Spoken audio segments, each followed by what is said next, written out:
Hello, hello, hello, hello. Hi, guys. Welcome back to my channel. It's your girl, BRANDIJENAE, and we are back with another Housewives review. Hey, cousins. So, look, I finally came up with a name for the community, honey. Y'all my cousins, okay? Y'all remember back in the day how you would meet somebody, right? And maybe y'all had the same last name. Maybe y'all just got along real well. But anyway, you was always collecting cousins. Like, that's my cousin. When you bring somebody around a new group, like, that's my cousin. So we cousins, okay? So as soon as you subscribe, welcome to the family. Welcome to the family. You know what? Let me let me do something really quick. I want to add that to my disclaimer.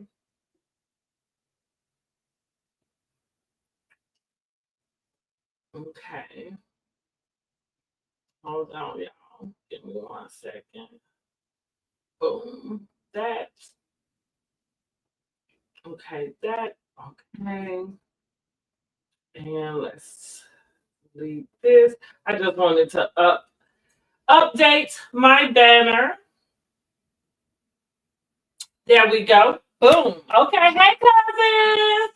So that's what we are. As soon as you subscribe to the channel, we are cousins. Okay. Welcome to the family. So make sure you like this video. Make sure you subscribe to the channel.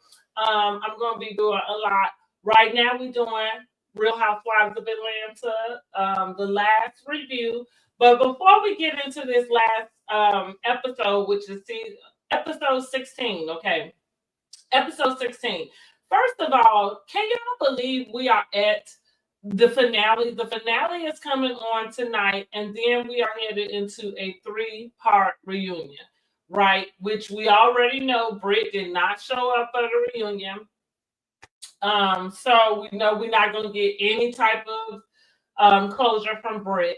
However, I mean, these 16 weeks went by really, really fast. So before we get into tomorrow's episode, well, tonight's episode tomorrow, because remember, I generally try to do reviews on Mondays.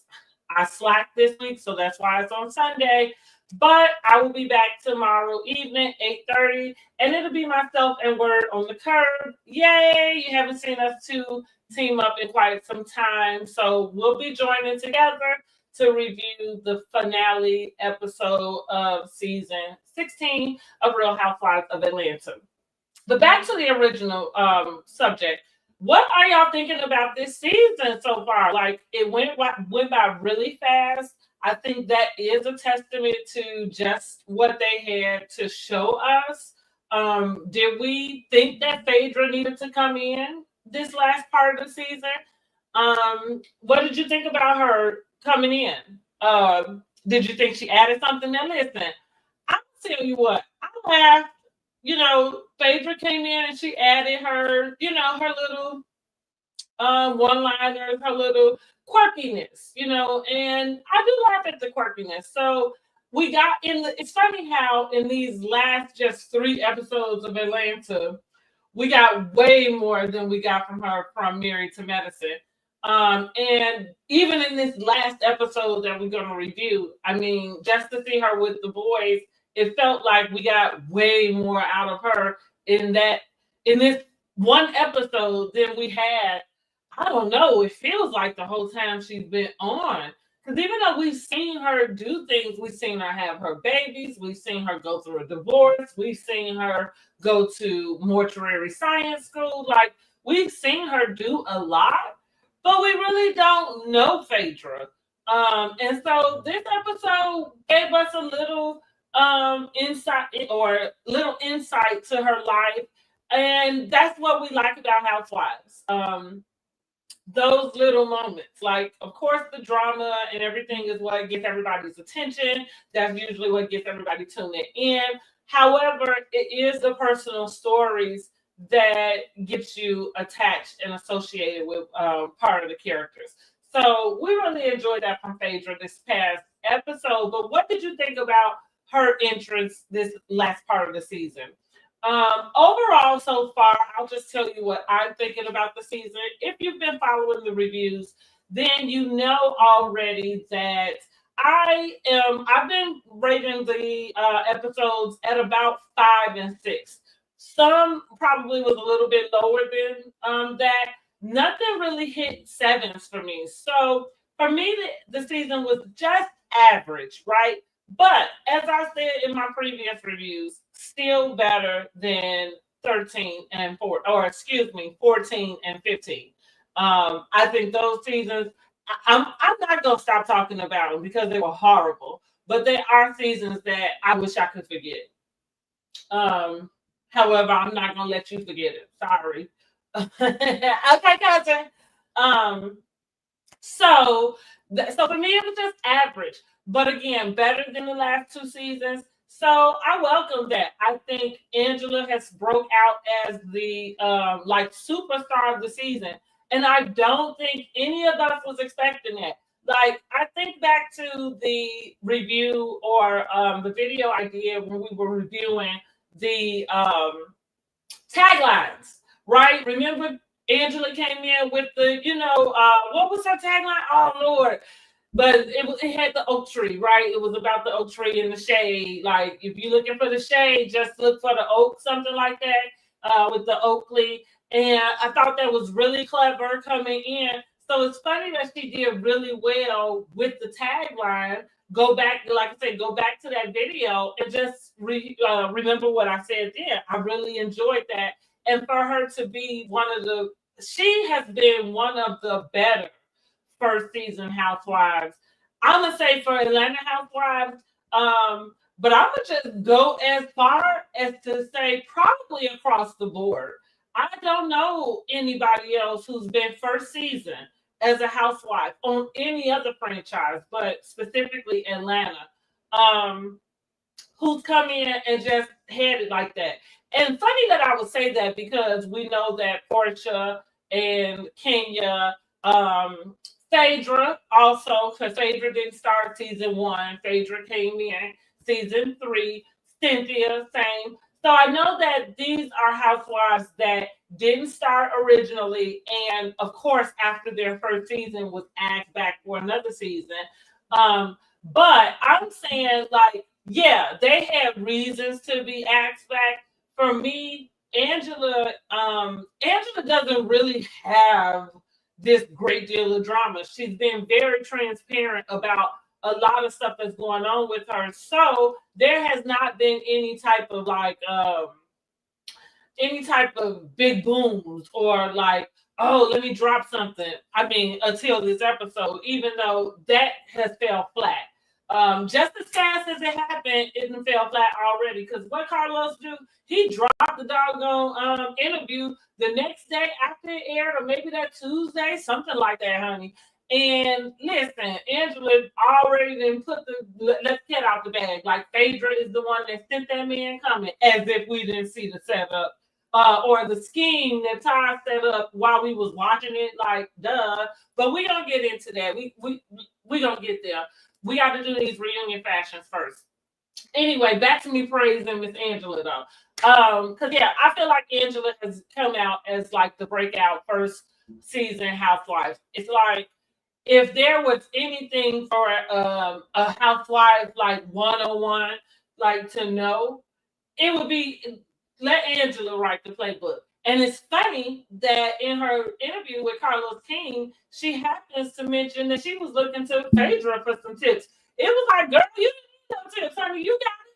Because all you have to do is be yourself.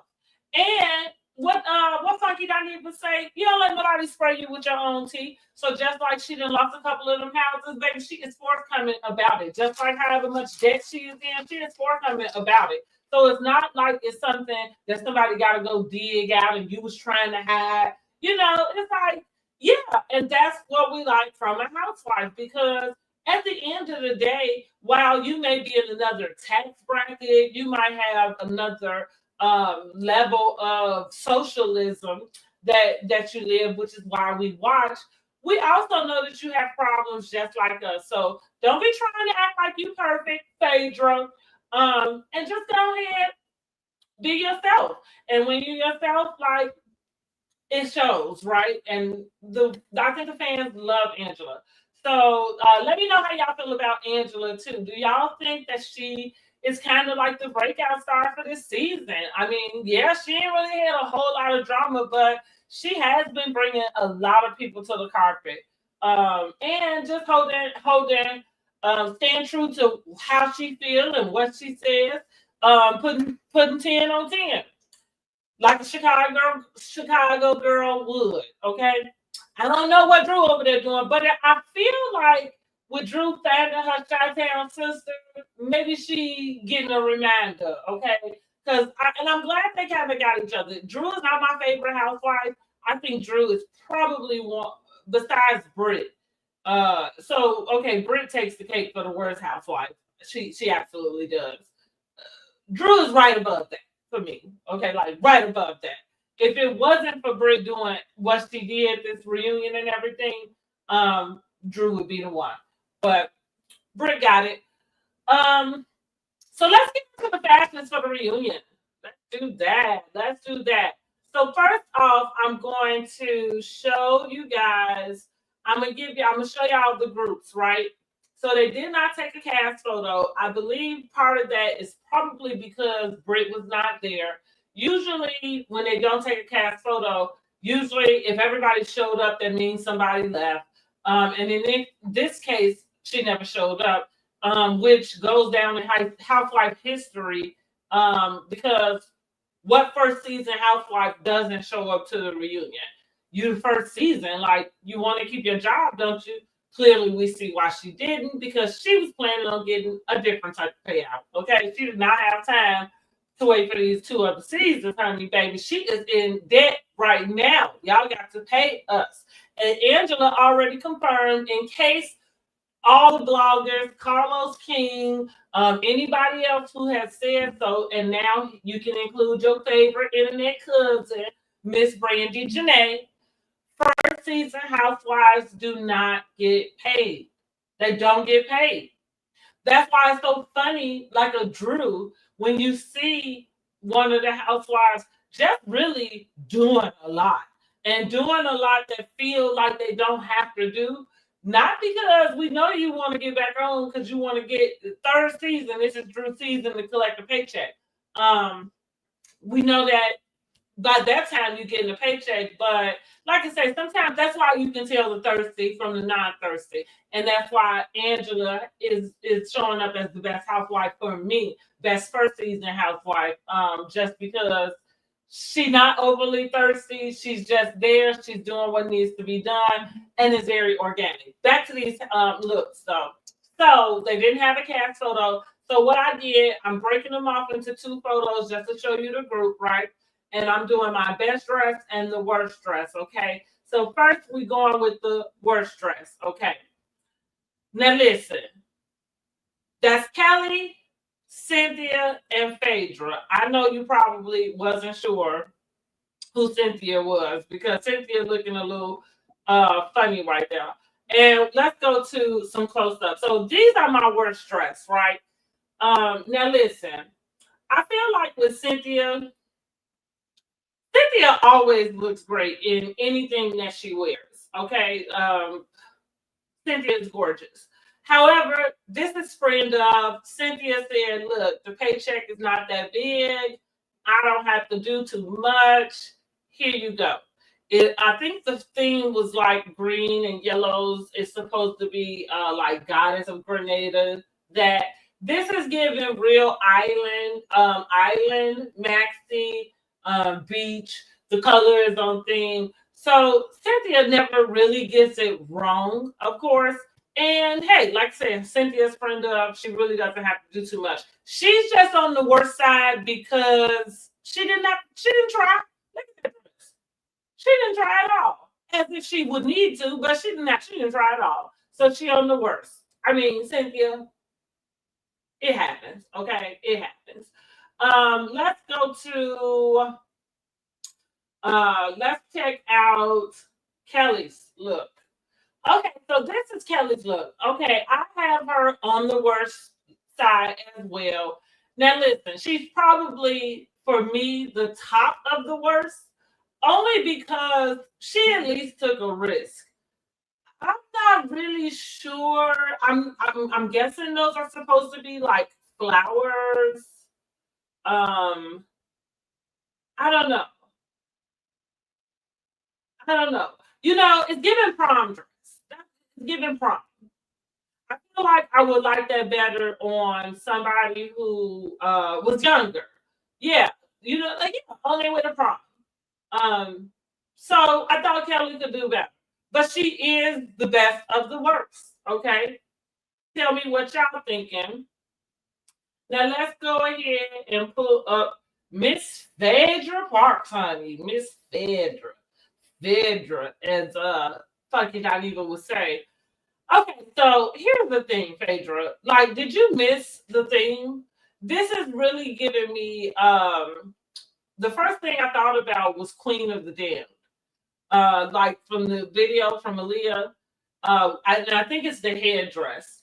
And then I saw a few other videos critiquing her, and they were kind of referring to her as like, I mean, is it Zeus? I might be going too far, but the thing that's in the ocean. Anyway, I don't know what it is, but yeah, it feels like she got the theme wrong. I think Empire might have referred to like Thailand culture, like where they do the hairdressers. Either way, it's not giving Grenada. And look, I feel like for Phaedra, listen, I'm okay with I'm okay with dressing sexy. I don't think there's anything wrong with dressing sexy. I think there's a way to be sexy and to be age appropriate at the same time. For me, and it's not even for me to tell somebody what's age appropriate, because this is not age inappropriate, simply because she's able to wear what she wants to, and everything is covered. And she's not too young to decide if she wants, her body exposed that way. She's well within her age to decide that. So I just didn't like it because it's off theme. I do feel like, where are you going? Um, like, I'm not sure why she felt the need to show up to the reunion like that. It is kind of giving some type of island type of feel, but I feel like that was more appropriate for the trip as opposed to showing up to the reunion. So for me, it's the worst of the worst. Because I just thought she could have did better.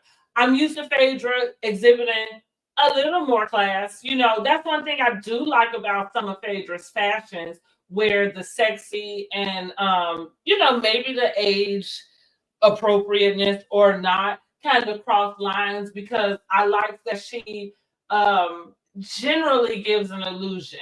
Like I'm used to her having something like that on, but at the same time, that whole top being sheer, right?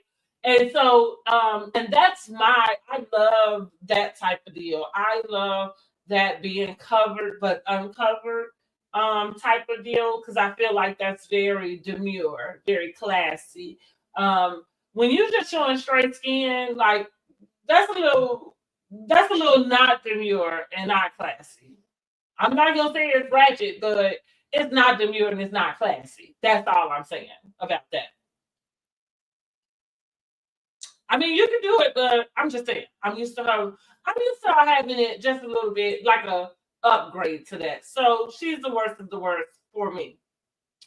All right, so here we go with my favorite dress. Okay, these are my favorites, which are Shamia, Portia, Angela, and Drew. Now, listen, we're gonna go to Drew first, because even though Drew is not the best of the best, we gonna start with Drew first, because Drew generally cannot catch a break. Like, I think it took Cynthia on the after show to make fun of her about her glam, like, and everything just falling apart. Drew is like a walking enigma, okay?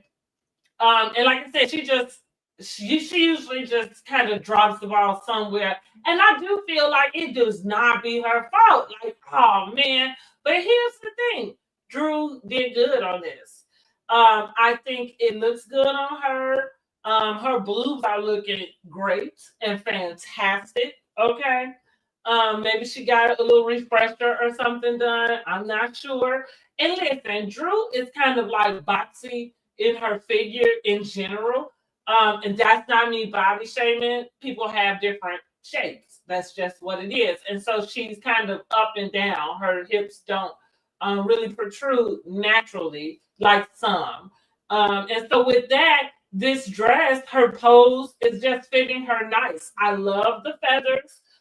That's I think that's the homage to Grenada, the little island. The color is good. Drew got it right. I like her hair. Maybe it's a lot of hair over the shoulders, but listen, Drew got it right. Drew got it better than the other three. So go, Drew. Because, like I say, Drew usually be struggling when it comes to her styles and stuff. So, hey, Drew, you got it right, girl. Especially for you to be sitting on the end of the couch, baby. You better bring it. All right, let's go to my favorite, though. My absolute favorite is Shamia. Yes, girl, you better work. I love this. Like, I love it, love it, love it. It's given like it's got this like parrot type of feel. I don't know why I'm thinking parrot or like maybe bird. Even though those are flowers and petals, but I think it's like the color. I don't know. I'm thinking tropical, like paradise. And it's really given with the richness of the colors and like the stones and the detail is reminding me of like some type of rich African like fabric or something. I'm loving it. I'm loving it. The bob is great. She didn't do like I love the detail without the jewelry. Like the dress is enough. So yes, 10, 10, 10, 10s across the board. Shamia got down for her first reunion as a peach holder. You go, girl. You go, girl. My second favorite is Portia Williams. Okay, so Portia has the Real Housewives of Atlanta reunion like setup kit. Okay, she tried to help Drew out, but Drew didn't know what to call it. She licked a gift horse in the mouth, as we saw this season. Is that is that the way you say it? I don't know if I said it right. I'm like Teresa Judice with that one. But whatever it is, that's what she did. Anyway, because Portia tried to give it a one-on-one, give it a scoop. But Portia always gets it right. However, her bestie outdid her. But listen, this is a strong like 1.5. I don't even necessarily want to give her like second place because it's kind of giving goddess. I love that armor bodice with the silk or satin bottom and um the high slits up the thigh. See what I'm saying? Like it's age appropriate, but it's still sexy. Like Phaedra should have been in something like this, you know. However, again, like I said, Portia gets it right. Most reunions, I don't know a reunion where Portia was looking a mess ever. And so again, here she is getting it right again. I love it. You know what, guys? I'm wondering if I might look for something like this for my son's wedding. I need to find a mother of the bride dress. I'm gonna have you guys help me do that. But I'm kind of liking this. We are gonna be in the Dominican Republic. We'll talk more about that. Make sure you subscribe to the channel, okay? Because those are things that's going to be subscription and community shared, okay? So make sure you join my channel. So tell me what y'all thinking. Now, I did do a poll. On YouTube, right? And I believe, let me go and check really quick what the results are saying because I did actually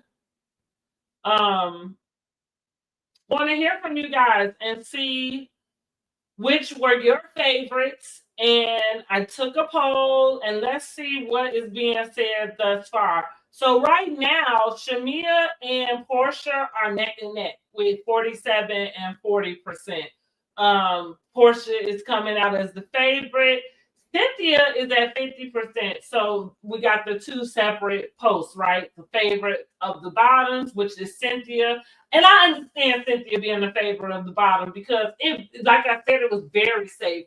And Cynthia doesn't have to try hard. So yeah, of course she's the best of the worst because she really has no business being on the worst side. She literally is on the worst side simply because she just didn't try. But she got up that morning and was like, oh, we putting that on. But go, girl, honey, go. So yeah, Portia is coming out as a favorite in the polls. Nobody's loving Drew. Oh, poor little Ting Ting. I was giving Drew some props. Y'all ain't feeling Drew's look, I see. Okay. Let's go. Let's go to the next one. Angela. Angela. Baby, I said yes, Angela. Come through.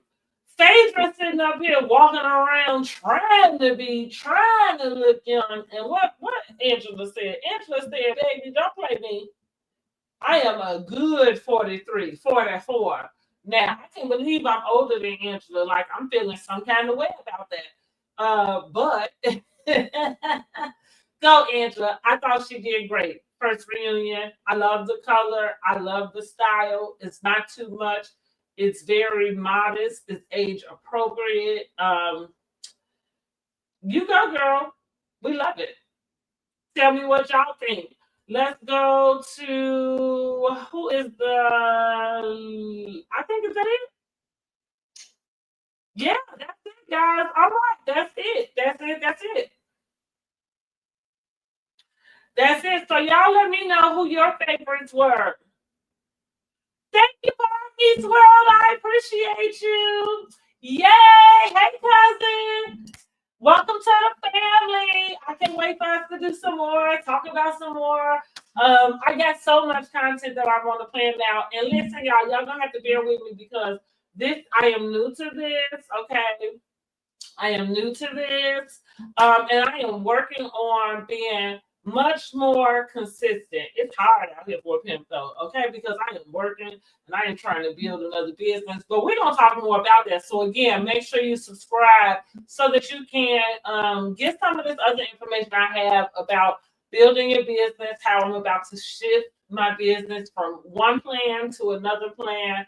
And I just kind of want to create an environment where, of course, we talk about housewives, we talk about some other shows because that's my favorite thing to do in the pastime, and also just talk about what's going on in life and just give some encouragement to each other, build a community. That's what I want to call y'all my cousins. Y'all my cousins, and we got to support each other. Okay, we got to support each other. We cannot be like these raggedy housewives out here dropping each other at the drop of a dime. Oh, excuse me.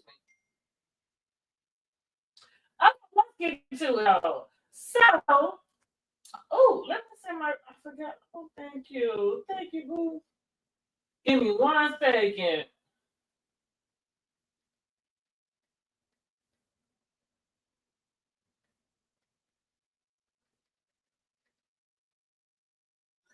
All right. Sorry about that, guys. So let's get into this latest episode. And let me hurry up, guys, so y'all can get ready for the new episode coming on tonight at 8 o'clock. Again, y'all join me tomorrow to recap this the season finale on tomorrow at 8:30 Eastern. Okay. Myself and Word on the Curve will be doing that together. All right, let's get it. Now listen, I did take some notes. But I might have lost some notes somewhere through there because I feel like right now we can just get right through it. The episode started off with Shamia taking her baby to the doctor, Shiloh, and she had both daughters, but Shiloh was the one that needed to be seen. She was talking to the doctor about hearing some new sounds from her daughter. and thinking that she may have given her strep, because we found out that Shamia was diagnosed with strep throat upon her returning from Grenada. Now, what was funny is that doctor turned around talking about some, yeah, see how you went out of town and they even brought strep home. I'm sure Shamia already thought that herself. I'm sure maybe somebody had already kind of hinted around to that. Excuse me, y'all. So ain't no need of me piggybacking on that, right? Because I already, and I feel uncomfortable. I feel uncomfortable, and I think that's as a mom commenting on some of that stuff about what she should be and shouldn't be, and if it's okay, and if it's not okay. I think that's for her and her husband to figure out. It's a little strange to me, but it's not for me to decide. And I don't know how I would deal with things if I had a financial situation that allowed me to have other choices. So I think sometimes when we are talking about housewives and doing stuff, like maybe we should kind of remember some of that too. It's just that, like we are looking at other people and they have other options than maybe some of us. Okay. Anyway, what I did point out though was that, now y'all tell me, was it all in their pajamas? Because I just did a video kind of going off on some of these folks around here, always having something to say about people going to the store in their bonnets or pajamas. And I thought to take note that it looked like Shamia and her girls were in her pajamas. Now, I'm not about to go get down on Shamia about it because they were cute. They all match. And listen, Shamia is allowed to leave her house the way she sees fit. So if they technically are pajamas or not, I just want to know if y'all agree that they are pajamas, because I think they are. And again, that's not from, I'm not coming down on her about leaving her house in the pajamas, but I just want to point out, I ain't heard nobody say boo about it. But you got the nerve to judge that girl in the Family Dollar or at the beauty supply for having her bonnet on her head. And like I told people, like sometimes people might need to have their bonnet on their head because what's up under it, you don't want to see. And it is not for the public. So they got their bonnet on their head, which is why it pays to mind your business. But in the case of these housewives, we get to comment on that because that's the reason why they are on TV and they are public figures, okay? But I am not about to shame the girl going to the Family Dollar about it. So some of y'all need to get y'all stuff together, okay? You say you think they were Mommy and Me matching loungewear. Absolutely. I agree with you, Barb. Like, yes. And again, I just wanted to point that out because that kind of gets under my skin. They were really cute. I really like them. Those are the things where I have 3 sons, and sometimes I'm like, oh, I wish I had a little girl so I could have did little stuff like that. Instead, I was always dressing them all alike. I think I probably have got in there here and there a few times. But yeah, all the boys dressed alike. But that was cute. I just wanted to point that out. All right, let's go. So we do find out that the baby is negative for strep. Gerald joins on the phone. What we like about Gerald, he is like, we don't see him a lot, but what we do see him doing is being available. So whether he has to be at work, he makes time to be able to pick up that phone when he has to, be available to be by what we call it. What are we doing right now? Virtual. That's what it is. So he's virtually able to be there, which is a lot more than some of these other parents, can do. Like, honey, people talk about they ain't talked to their kids in months, years, whatever. And like, for what? With all of this technology going on and ways to communicate. So listen, we like that. And again, I feel uncomfortable. Like the last video, I made some comments about the surrogate and Shiloh being sick, and just I feel like that's in this episode too. Isn't with Shamia talking about some of her fertility? Because some of that I'm uncomfortable sharing my opinions about because I feel like my opinions are harsh. Again, that's why I do coin my reviews unpopular opinions, because sometimes there may be opinions that I have and share that are popular. And just because I kind of think outside the box sometimes. And so again, we find out the baby doesn't have strep. Shimia makes a joke kind of saying, well, maybe the baby gave it to her, but she's negative. And that's all I remember for that part. We're glad that the baby is okay. Yay, I know, right? I'm looking forward to that. That would be the cat's meow, is that I get to have little girls as my grandbabies. Because that's the best. Like I get to spoil them and then send them back to their mommy and their daddy. Like, yes. And yes, they're gonna be little divas. I cannot wait. I mean, as long as they let me, right? I don't know, because I know kids come out like, and they end up being who they're gonna be. So maybe they won't let me, but as long as they do, they're gonna be little divas. Okay, so let's see. Then we see Phaedra talking to her boys about the black tie event that she's hosting, and she talks to Dylan about his pant line. So this is where I was coming from. Where I'm like, okay, just in this small little bit, that's funny, and it's funny how the housewives sometimes complain about what we're not able to see because we only get this little bit amount of time from all of this filming time, and it's not their fault that somebody only shows this little bit. It's like, girl, you didn't have nothing. Like, if all they showed us was boring, like, you didn't have nothing else. And this is the proof in the pudding. Literally. We literally just watched Phaedra on 2 seasons of Married to Medicine, right? Prior to that, we watched Phaedra for at least 4 years, 4 or 5 years, is that right? On Housewives of Atlanta. And like I said, I feel like just in this 4 minutes or whatever it was, we got so much from Phaedra, from watching her with her boys, from hearing them talk, from watching Dylan and Aiden talk to each other. We can say what we want about Phaedra. We can we can talk about how she has this weird relationship with the truth and details. And we can talk about how she dressed too young, or like she phony fake, or she pretends to be a Southern Belle. But what we're not gonna be able to say about Miss Phaedra is that she is not raising those boys well. Those boys, like I said, just in that little bit, we just got to see so much from Phaedra. Let's see. You say you can't stand Phaedra in any other light. However, she did her big one as the mom. That's right. That's all I'm saying. We can say what and we can, and all those things are true because 2 things can be true at the same time.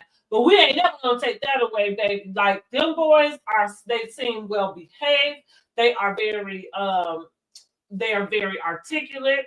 I love the fact that, listen, I'm gonna go ahead and do it. I'll be the one to do it, cousins, and y'all can just take this clip and share it with everybody else. Can we mention how Dylan got them pants out and on the runway before Sheba Sheree could even do anything close to it? We don't even know whose designs those were coming down the runway for Sheba Sheree. But what did we see in this episode when it came to Mr. Dylan, baby? Mr. Dylan had that pattern. He had it all, and what did we see by the end of the episode, baby? Him walking right out in the bins. Like, you better. And it just reminded me, if we go all the way back to, I think it might have been first season, maybe second season, but Sheree was talking about she started the She by Sheree. Remember the fashion show with no fashion?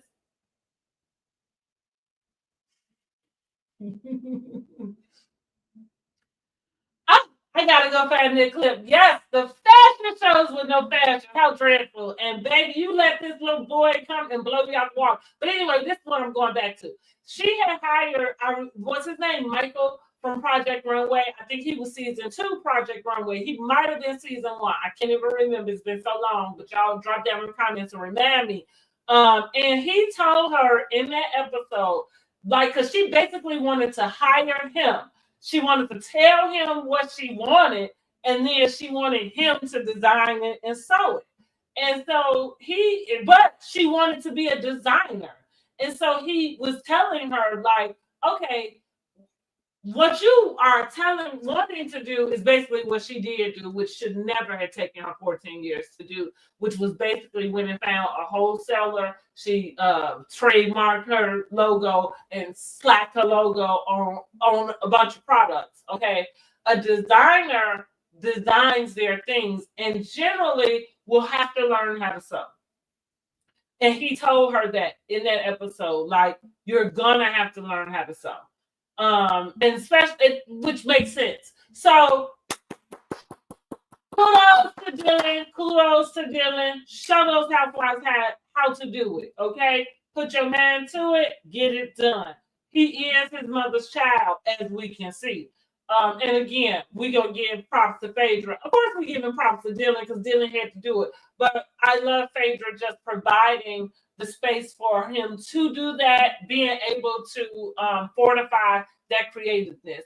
And listen, I'm looking for Dylan to actually get some more pants out there because the pants was actually cute.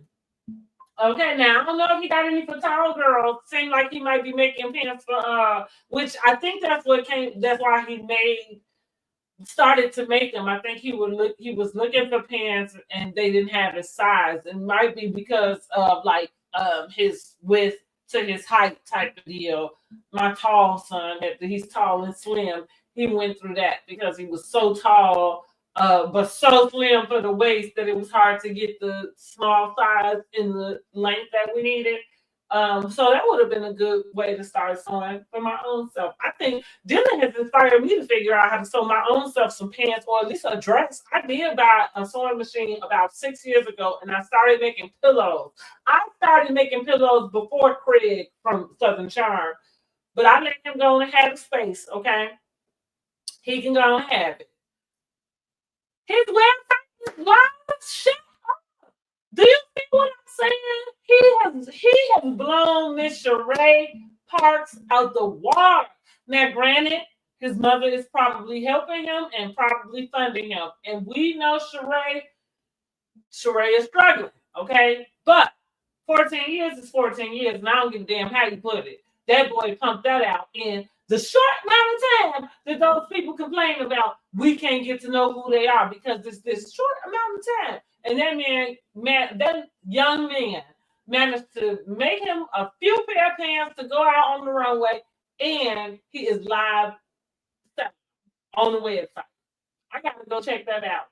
I like that. Proud of that young man. All right, so we get with Kelly. Kelly ends up going to court.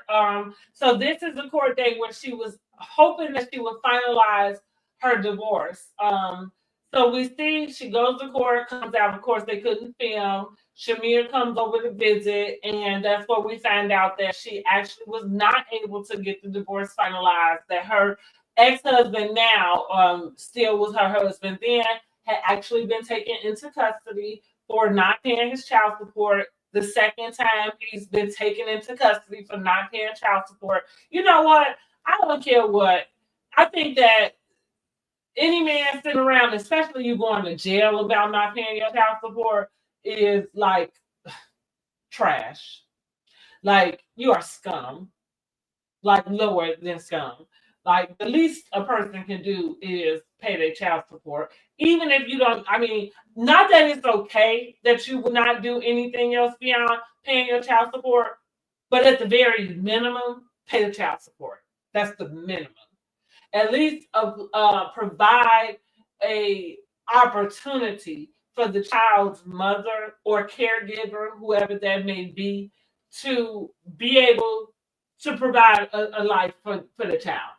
That it can be a little more comfortable than just one person trying to do it on their own. And I think a guy avoiding paying child support is like scum. I want to say something different, but we are being respectful on this channel, okay? We criticize with love.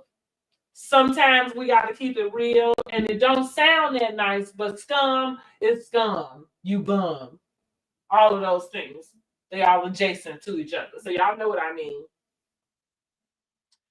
Kelly's ex is the epitome of cut off your nose to spite your face. Absolutely. Absolutely. It's kind of, well, he's in a worse off position, but it reminds me of Simon because I feel like Simon is doing the same thing, and we're gonna get into some of that after we finish this little wrap up. But yeah, so he goes to jail. She tells Shamia that while Shamia is over, Angela gives her a call, saying just to check in on her. I thought that was sweet. Um, Kelly, let's see. Okay. Oh, Kelly also, I think, lets Shamia know that her and Britt haven't been close, that Britt didn't call to check on her. And so this is not at the same time, this is at the cooking event. So for some reason, I'm not really sure what happened in between there because my next note is just getting right to the cooking event. So Kelly has a cooking event with her, and where her and Charles are going to have like a waffle off. I thought that was really cute. Listen, at this point, Angela is the only one with a husband. I mean, Britt's husband is like, we don't know who she is, and we damn near don't know who he is. So yeah, Angela is the only one with a husband. And funny enough, I have to agree with her. She said this on Watch What Happens last week after the show, but I do have to agree with her. For us to be talking so much about how Charles is not that affectionate, he is showing up for her. And even though I did compare her marriage, I compared her and Charles' marriage to Camille and Kelsey Grammer. I was very clear to only compare that in the sense of us seeing that distant part. Um, he is showing Charles is showing up for Angela, unlike what Kelsey was doing for Camille. So that's a major difference. I mentioned their marriages just kind of reminded me of each other simply because we would see Camille kind of profess all of this love that Kelsey had for her. And yet Kelsey was never around. Whenever it was time to show up for something, I don't even think he went to the reunion. To be honest, I think he was supposed to be on Broadway or something. For whatever reason, he was just never around. And when we did see him the one or two times, he seemed uninterested, like seriously. So that was what I was comparing. But clearly, I think this is a much different situation. And I feel like Angela explained it all on her interview with Carlos King. So if you have not went over and checked out that video or that interview, please go over and do it because I think this kind of clears up a lot about her and Charles. But like I said, I have to agree, he is showing up for her. Okay, so listen, we're gonna give props what they do. You say we literally still don't know what Britt's husband even does for a living. I think it's pimping her, but allegedly. I think that's his job, okay? Because the way she just played this reunion and suing, and for the 20 million, I mean, it is giving like it's not even giving thirsty, it's giving like desperate. It's giving like desperation. Like I really think she went into debt in some way, shape, or form. Maybe it was for the house that we gonna see on this episode. Let's go to it. Look, we gotta get back. Oh yeah. We at the house at the same time that the cooking event is going on. Okay, so like I said, I really did like that they was having that waffle off because we did find out in the season that Charles liked to cook.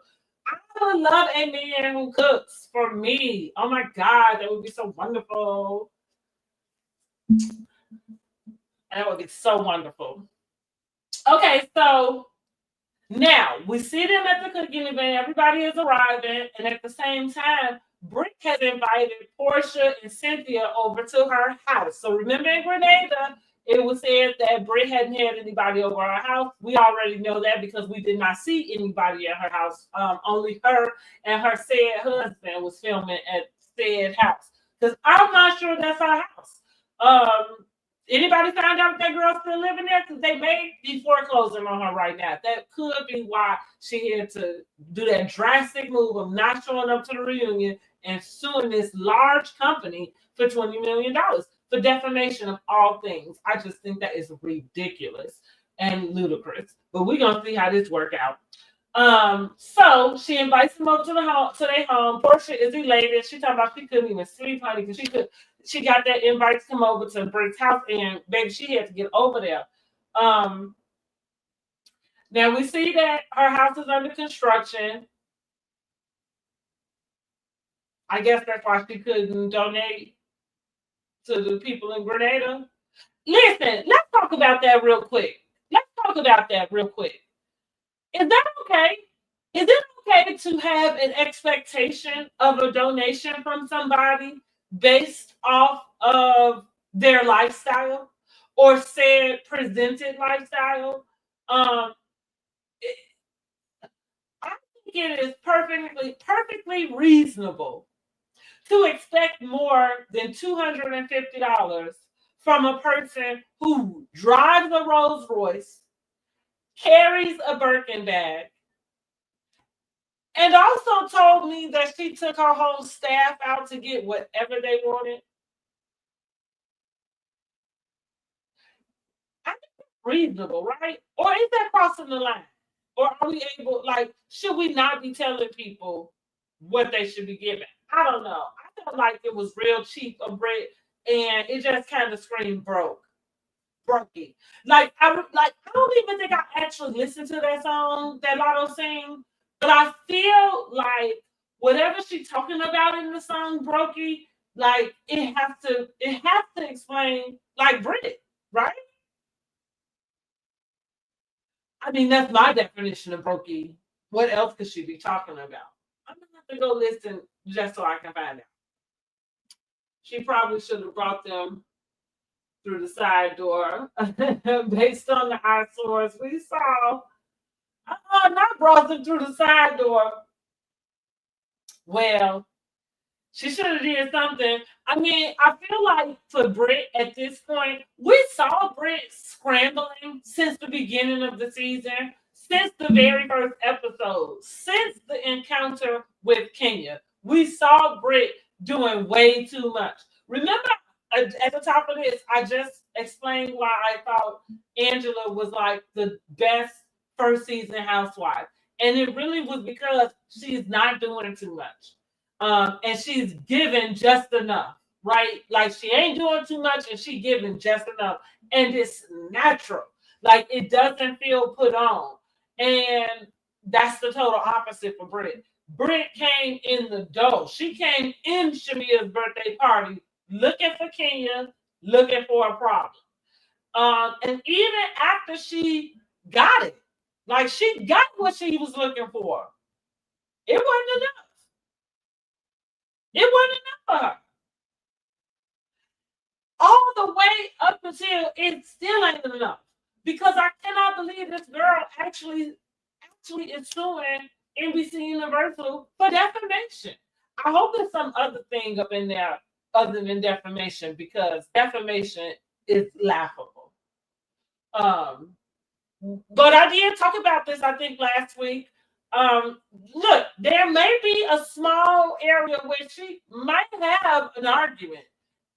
She might, but it's giving thirsty. It's giving desperate.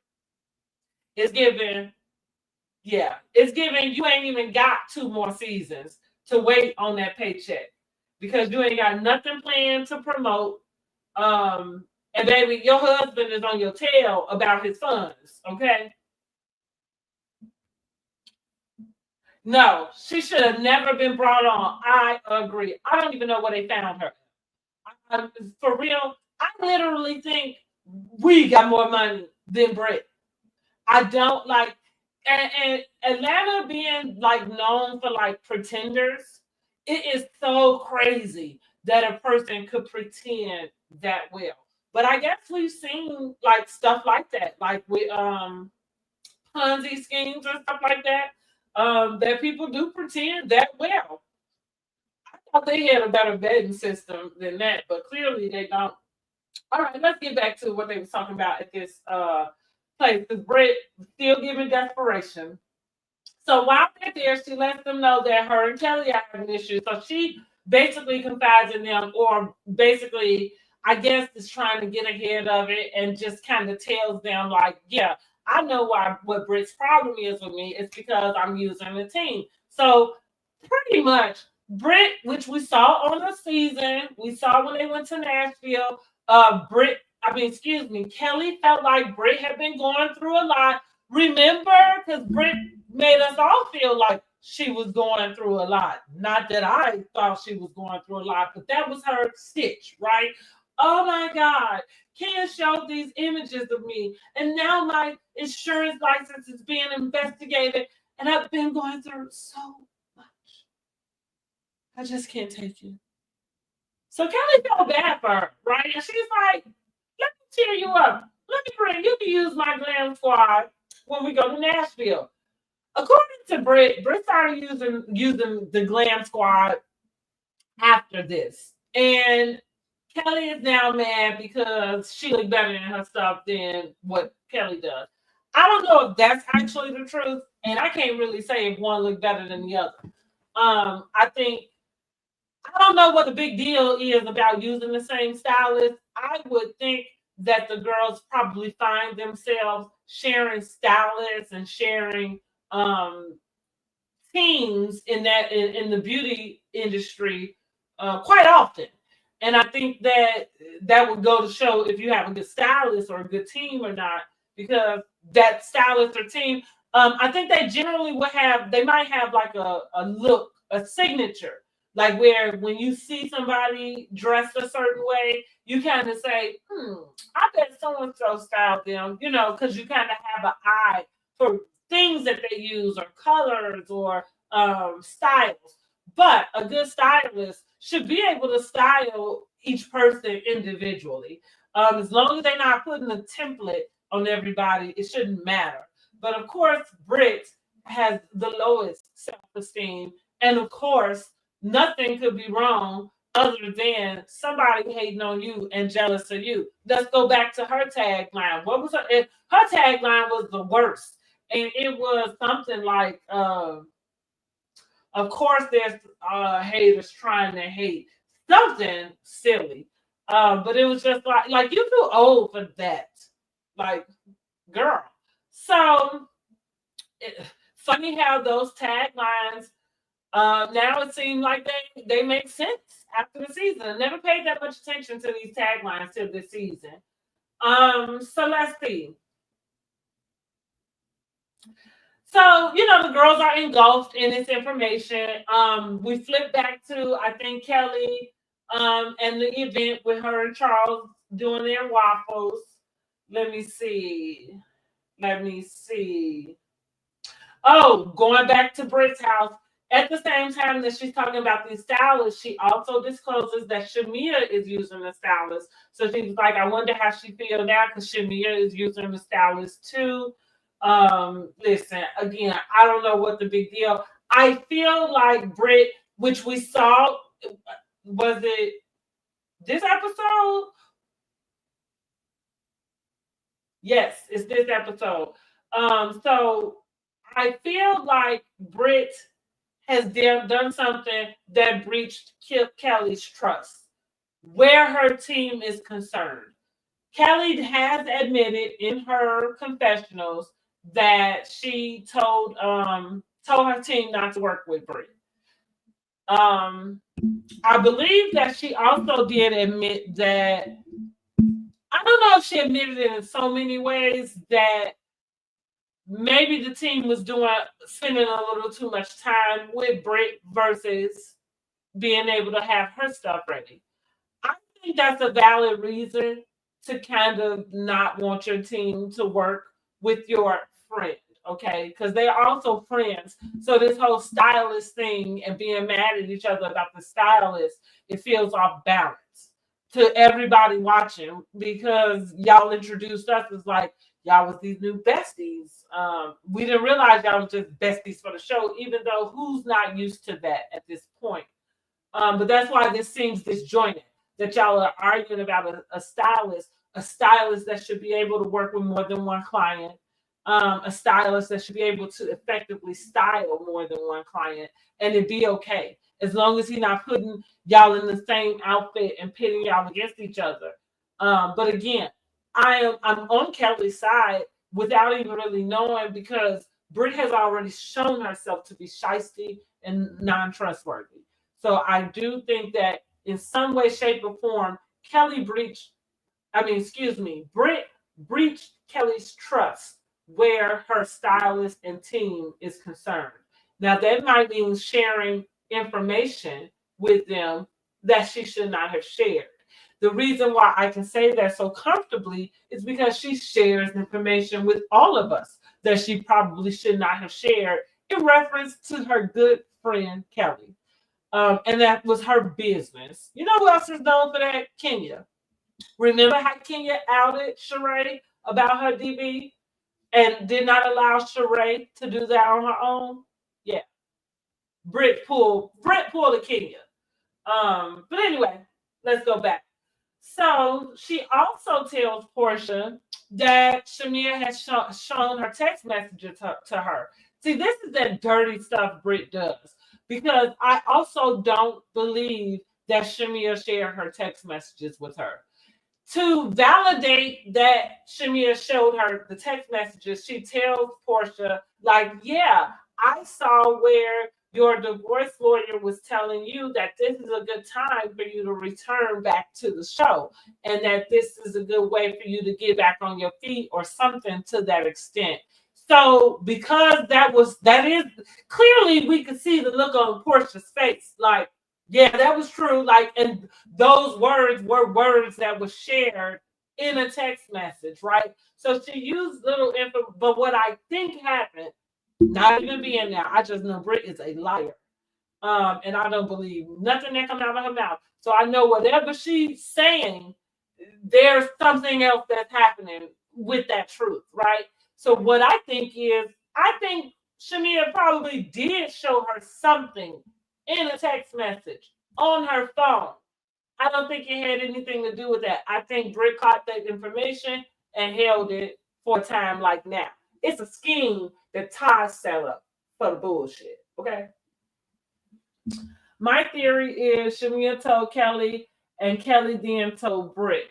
I feel like that makes the most sense, especially based on how close Shamia and Kelly are now. Now that you might be right. I'm feeling like Britt may have actually seen something in Shamia's phone that way. I just don't think it was in reference to Shamia showing her, like, hey, look, this is what Portia, you know what I'm saying, so and so said. I think it was I think whatever it is, she's lying about the way it came to it, though. We do agree on that. Because what we know for sure is Britt is a liar. Like, we know that for sure. And what do we expect from a liar? Lies. That's it. That's something we're gonna talk about, that because I'm gonna have an after dark, honey. We're gonna do after dark every week. Okay, well, we're gonna talk about some dating stuff. We're gonna get after dark, some adult topics. But back to it. What was I just saying? Look, you see how this perimenopause, honey, that idea just jumped right out of my head. It was about Shamia.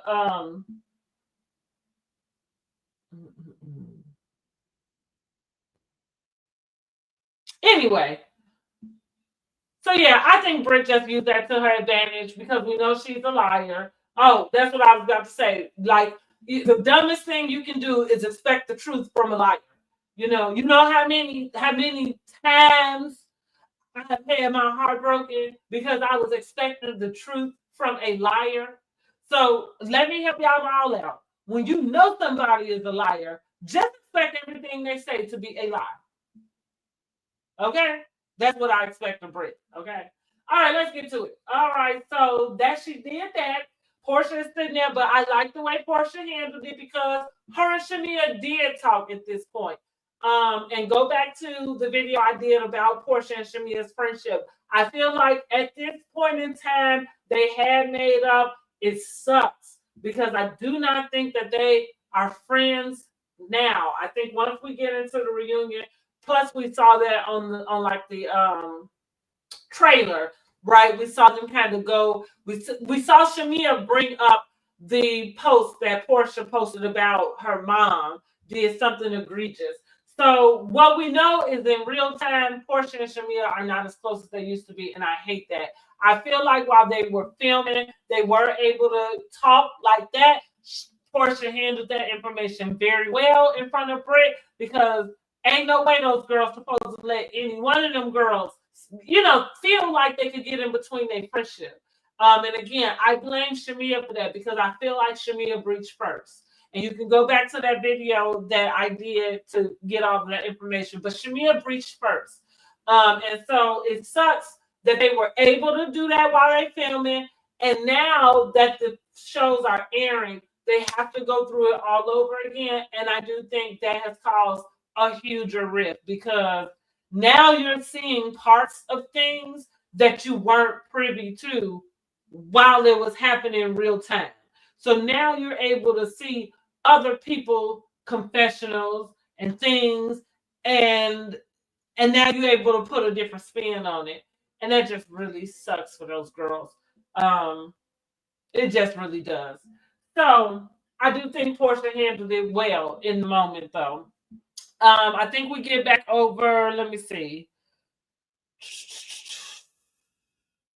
Okay, we get back over to the event where Charles is talking about his skills in the kitchen. I thought this was cute. I feel like maybe this was part of the confessional because she was throwing Angela some shade. Angela like, I can do a little something in the kitchen. And he like, yeah, you can walk around, I thought that was fun. And I felt like with Angela, like, well, we get it now. She just putting on, and it's part of their banter, and I feel like it's cute. Because Angela, let that man cook for you, okay? Ain't nothing wrong with it. Ain't nothing but judging you for not being the one to cook. Trust me. I'm really warming up to their banter. I put that in my notes too. So here's what, guys. Angela is a definite yes to return next season. Tell me how y'all feel about that. I think it's a definite. It's a definite yes for me. Now, is the whole show gonna return? I guess we'll see. But it's a definite yes that Angela should be back. Okay. Now here we go. Now here comes thirsty ass Marcus. Okay. Angela is sitting there minding her business, and here comes this guy over her shoulder. Thirsty. Is your name Angela? I need to talk to you. Can we talk for private? She's looking at him like, excuse me, who are you? I need to talk to you. Is there a way we can talk in private? Okay.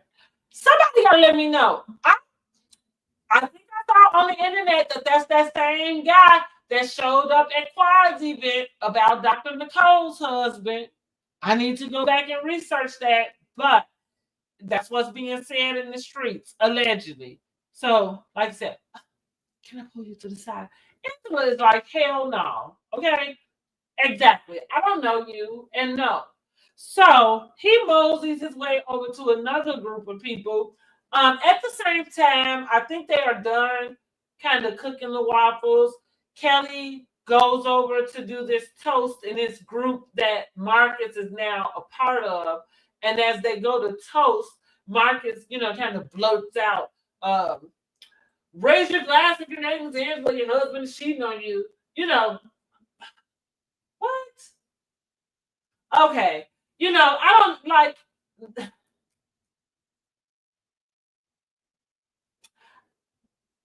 That wasn't even clever. That wasn't even clever. But okay, Marcus, you got your camera time. Now Charles clearly didn't hear this man, and Kelly is kind of like, wait a minute, what? So Kelly, we are liking Kelly. Kelly is a definite return to next season also. I like how Kelly handled it. She, signaled for her security. She let him know like he has to go. Security got that in right on up out of there. And Kelly made sure to go and tell Angela, like, hey, I don't have anything to do with him being here. I don't know him, and he is out of here. I appreciated that. I appreciated that. And I'm glad that Charles didn't hear him because Charles Fields looks like a man's man for me, and not like Peter. Like I think Peter, going back to Carlos kind of saying about the men, sometimes get some of their pay, get like 10% of the housewives check. Peter was getting some of Cynthia's money, of course he was, because Peter wasn't gonna do nothing for free. And So Peter was with the shits, right? Because he wants that money to keep coming in. And that's easy, good money. Like any Brit, that's why like we know that whoever this man is, that's your husband, and whatever it is he do for you, he is not serving you, and he is not giving you good advice, because this is the easiest money you can make. All you had to do was figure out who you were and be that. Instead, you was being everything that popped up in your head, and it did not work. But I digress. What was I talking about? I'm back at Charles, right? I'm back at Charles. Yeah, I'm glad that he didn't hear that, because I don't think that I don't believe that guy, and I think we are removed from the Charles is cheating on Angela thing. I feel like I believe Angela. I don't think her husband would be sitting up here with her if he was running around town on her. And it turns out that basically Angela thinks that Phaedra is the one who stepped the man up to do this. After the event, the waffles and cooking and shopping event, Phaedra gets in the car. She calls Portia. Portia is still at Britt's house with Cynthia. So of course she gets in there to tell her about how the man came and pulled Angela to the side and said he had a word for her and said your husband is cheating. This is where Phaedra just gets a bad rap. Because I don't know why that was important for her to call. You know what? Yes, I do, because that's their thing. They was trying to get something going. So this is all just performative and produced. And you could have left it on the cutting room floor. This is why we only have 17 episodes from the show that used to get like 23, 24. Anyway, so she does that. Oh, I forgot to say that Drew was late to the party. Poor Drew. Drew usually is late, but she did all right with her fashions. Oh,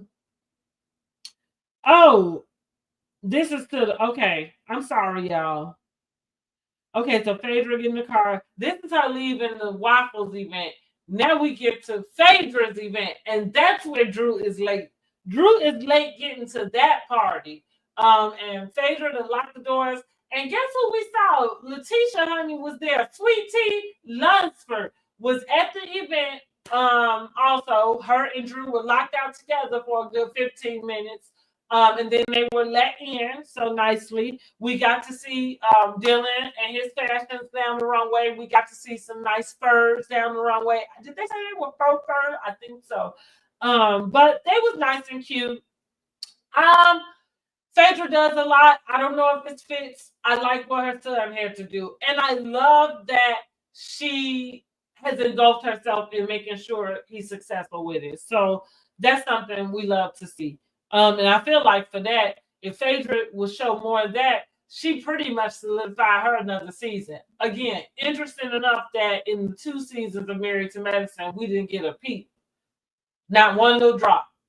I wonder how much money they paid her for that, but I guess that's why they gave her Real Housewives of Atlanta. Like, we're going to leave here with something. We're going to leave here with something.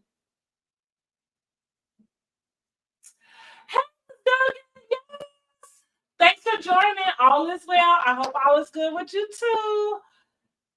Let's get into it. We was just finishing up on Housewives of Atlanta. Oh, so now I'm at Phaedra. So I'll wrap these notes up really quick. I got Britt and Kelly have it out. So this is where I'm saying Britt went low to Kelly. Like, first of all, she called her a hobbit. But then she ended up saying that the lady had an abortion while she was married. That's a line crosser.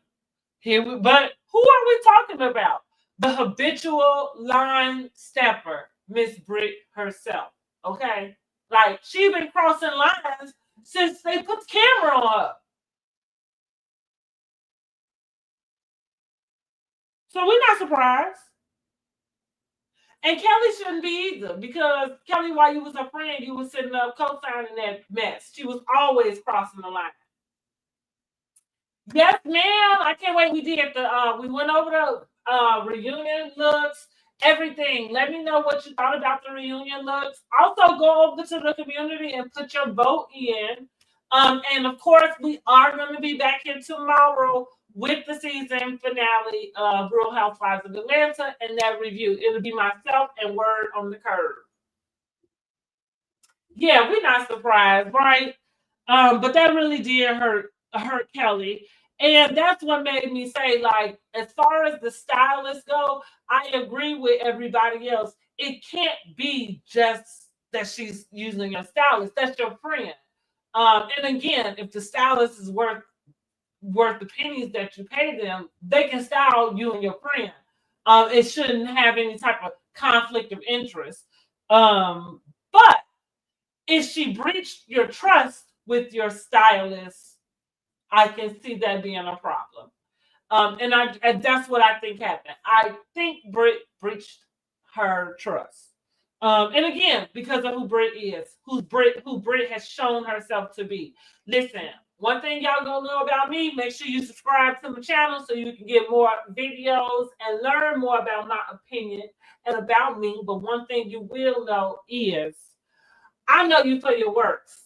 I'm going to watch what a person does. I am going to take their history into account. And that is how I come up with what type of character you are and kind of how I expect you to behave. And so that's the same with Britt. She's shown herself to be that. And so here we are. Unpopular opinion. I like Phaedra outfit. Oh, I get tired of the same old styles. Yes, baby, that is an unpopular opinion because I put her down at the bottom last. Only reason why I just didn't think it fit her. I think it was out of the theme. And I'm used to her having something a little more demure and classy. But it wasn't because it was bad. It just didn't fit the theme. And so I kind of put her at the bottom. I did have Dylan debuts his pant line. Shouts out to Dylan for getting his line completed and ready to go down the runway. We had a fashion show with fashions. Where is Dwight when you need him? Was he? Because you know Dwight and Phaedra like this, honey. Anyway, yes. Shout out to Dylan for that. Love to see it. Can't wait to see more from Dylan. And then we do find out that Portia's cousin Lonzy passed away during that episode. Portia was not able to be at Phaedra's event primarily because that had happened and she was dealing with that. And just added information because at the time of Lonzy's passing, I wasn't really sure what had happened with Lonzy. And a person so young, sometimes you just kind of assume that maybe it was like an accident, something, kind of freakish, right? However, it may allegedly appear that Lonzy may have had some sort of cardiac episode. As we found out that Portia's sister Lauren was on the phone with Lonzy as she passed away. So that explains so much because I do follow Lauren, and Lauren, from the time Lonzy passed up until now, Lauren posts about Lonzy a lot. And just getting that little tidbit of information, I think that was a clip coming on for this week. Portia is going to reach out to Phaedra for help of planning the services, and I believe that's part of the conversation we see them have where Lauren says that she was on the phone with her. So anyway, that I'm just saying that explains a lot as far as what I see in real time, and just I can't even imagine how devastating that would be for a person. Yeah, so prayers up to Portia and her family, and certainly to Lauren just for being in that position. And we're going to just pray for her well-being and her mental well-being, because I think that probably is something that she probably can't get away from. And so we're sending prayers for her. So that's how the episode ends.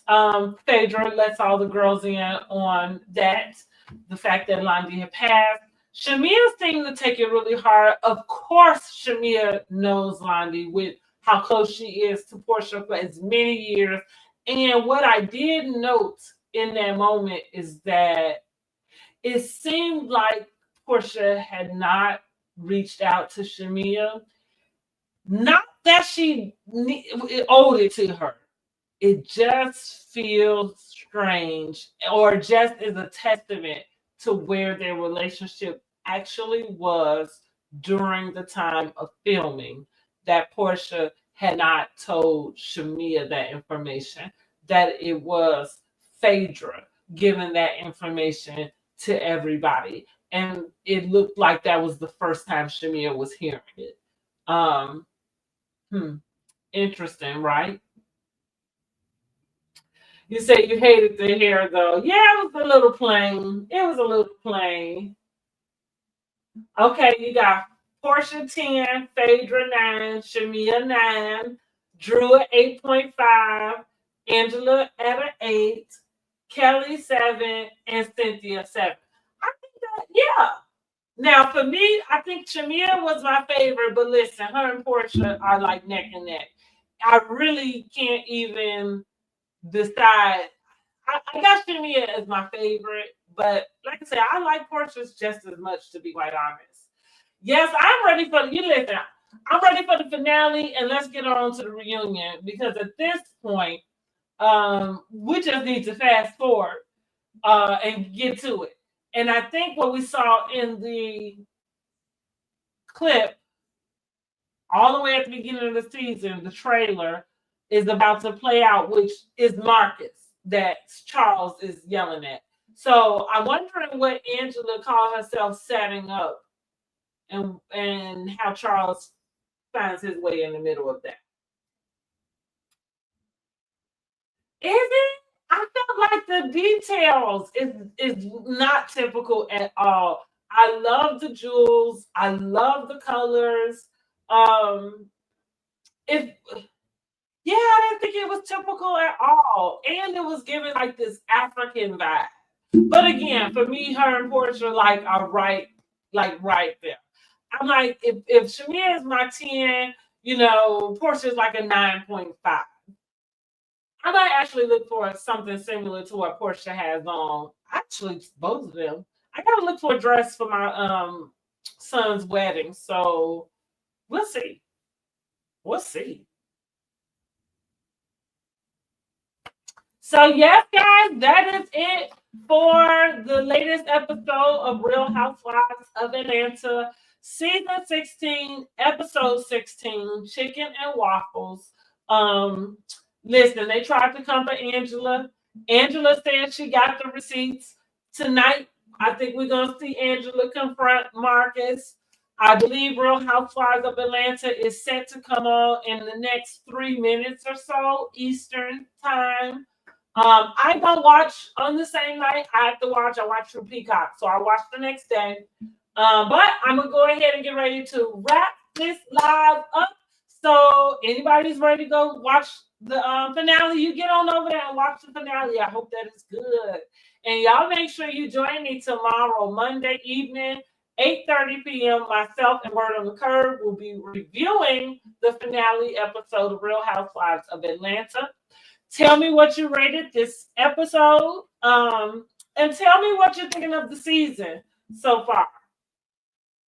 Tell me what you think of the season.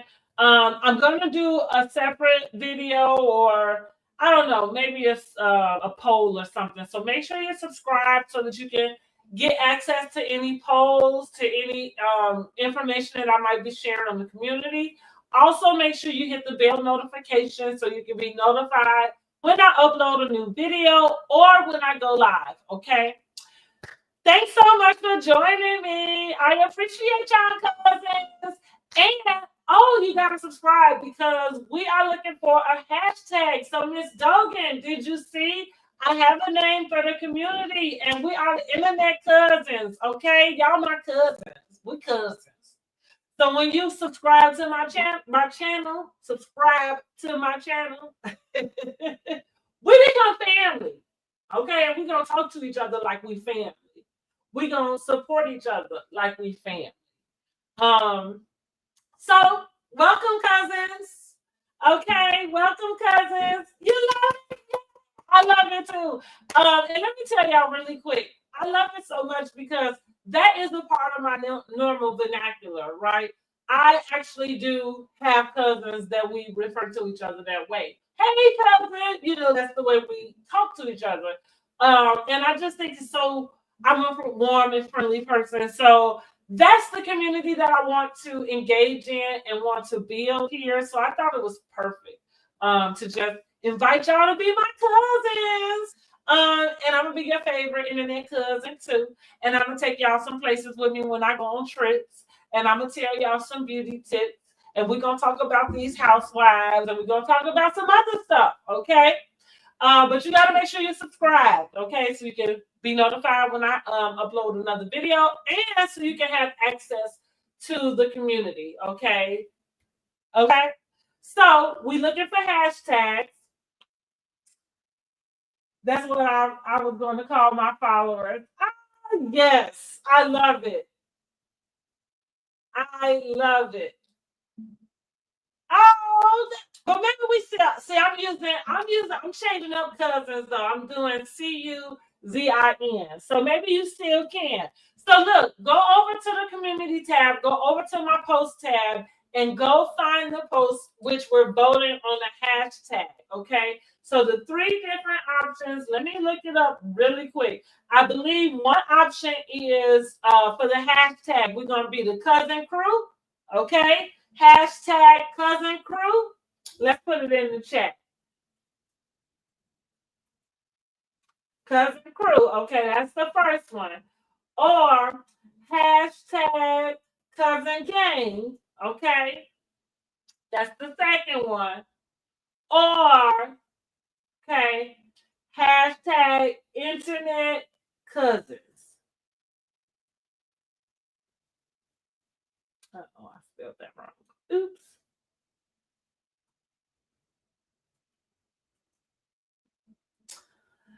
I'm liking Cousin Crew. So far, we got one vote for Cousin Crew, one vote for Cousin Gang. So y'all get over there. Make sure you subscribe. Put your vote in. I'm looking forward to figuring out which hashtag we gonna use. Okay, for my community.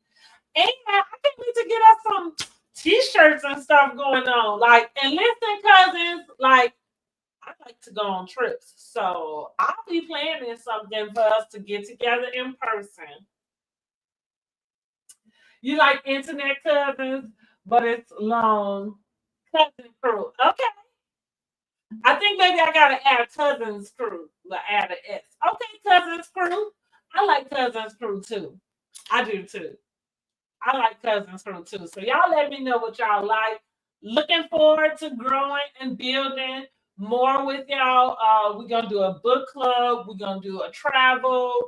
I don't know if I want to call it a travel club, but we're gonna come up with a cruise or something to do as a group. We just gonna have fun, honey. We're gonna heal. We're gonna grow. We're gonna laugh. We're gonna talk. We're gonna giggle. Listen, we're gonna do it all. All right, y'all.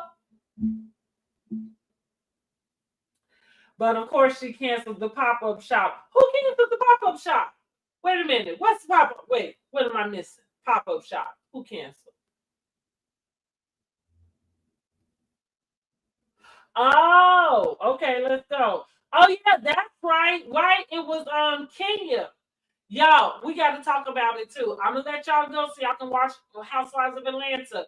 But are we feeling Kenya's like YouTube page? I'm not.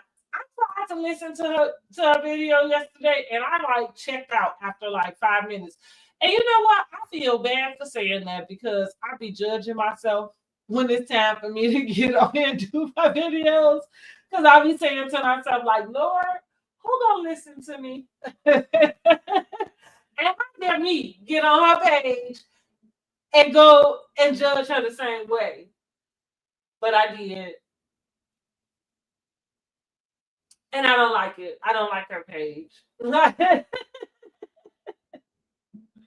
Yeah, right. I had to think about it because I remember seeing the post about it being canceled.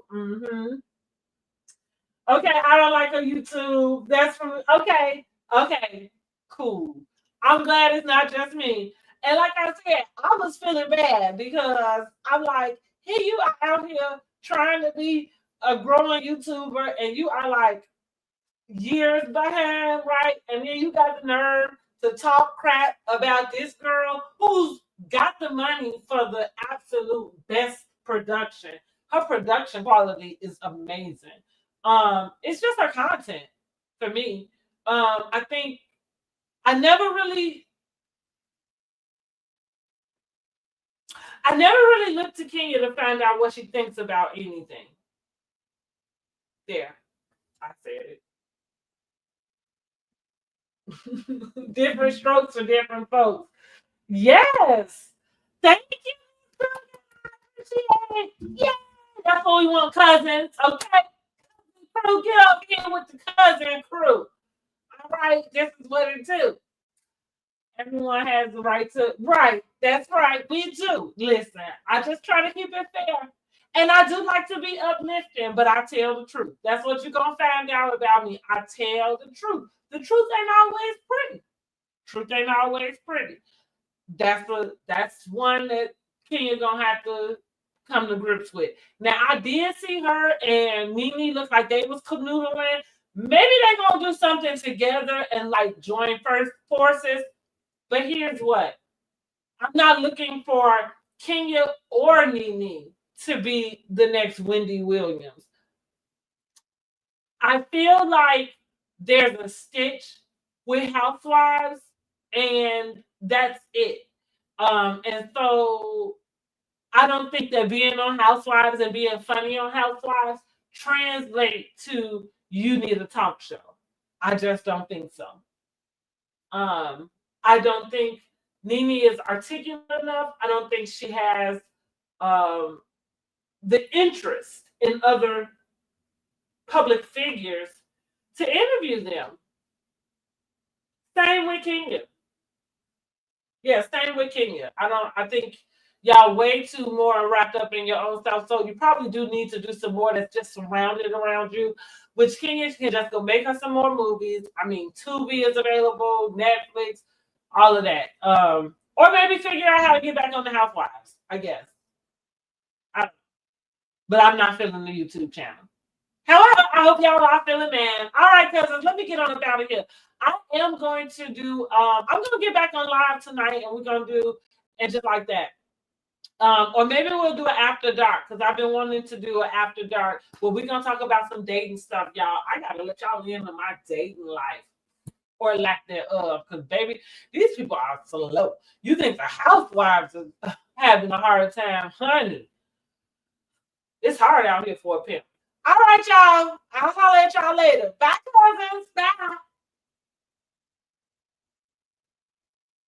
Oh, wait a minute. Let me play this real quick. Let me say, I just love to hear Nene talk. Well, Nene does have a way with words. She does. And that's what I think we okay with listening to her talk. Like, I don't dislike her YouTube channel. I think Nene would be good to interview ex-housewives. And again, Kenya, no. But Nene, yes. I think I would love to see her do that. Yep. All right, y'all. I'm out. Okay. Join me tomorrow.